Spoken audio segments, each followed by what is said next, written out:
Welcome to This Explainer. Today, we're diving into something totally foundational, how leveraging data-driven needs analysis can absolutely transform language instruction.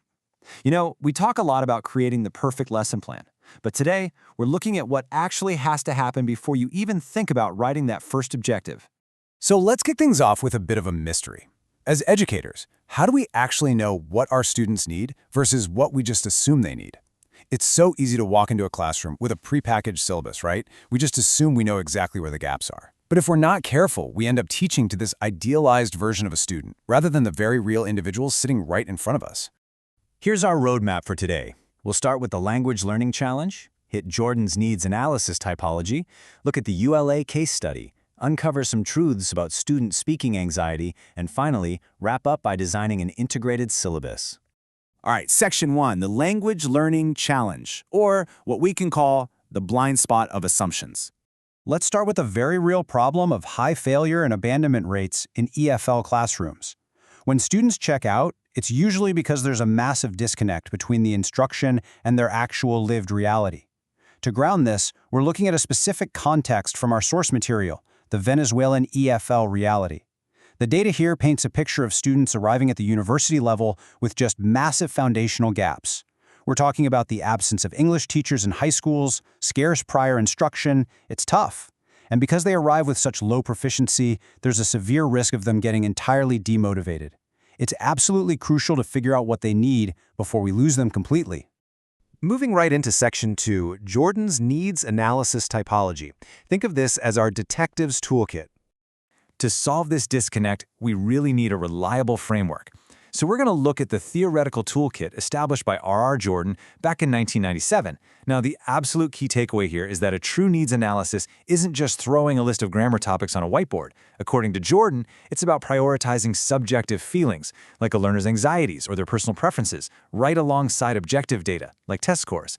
Without doing that, teachers risk just trying to cover everything superficially, instead of hitting the critical gaps that are literally holding their students back. And this brings us to a fundamental difference we absolutely have to grasp when diagnosing our classrooms.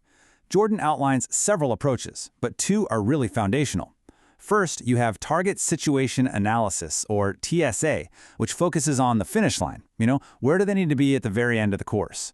On the flip side, Present Situation Analysis, or PSA, is your critical tool to figure out exactly where they are right now at day one.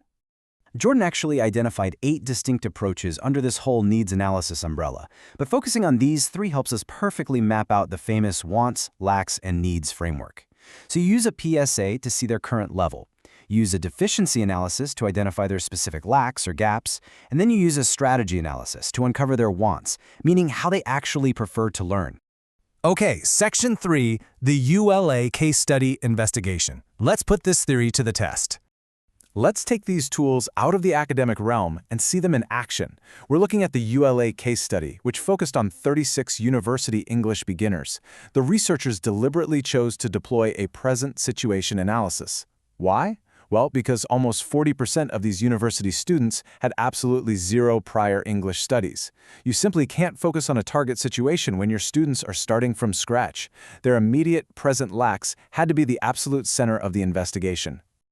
Which brings us to Section 4, Uncovering Student Speaking Anxiety.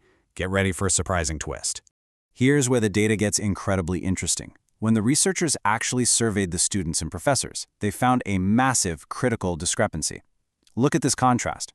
Students highly value speaking skills. They rated English pronunciation a massive 4.72 out of 5, making it a critical need. But when asked about their biggest lacks, expressing their ideas and translating in their minds scored right at the top. So, they know speaking is super important, but they are completely blocked when they actually try to do it.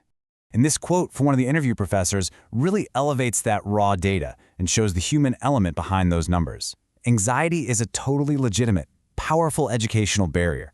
If a teacher just waits around until students feel ready to speak, they're honestly just allowing more and more psychological obstacles to build up. This realization completely shifts how we need to view instructional design. It reminds us that prioritizing student needs means we have to treat emotional barriers with the exact same urgency as grammatical errors. If the confidence isn't there, the competence simply can't be demonstrated. It's a real game changer. So the big question is, how do we actually fix this anxiety? Well, the strategy analysis portion of the data revealed a totally unexpected want from the students. They definitely don't want more grammar drills. What they crave are highly multimodal, engaging, and creative activities to help break through that anxiety.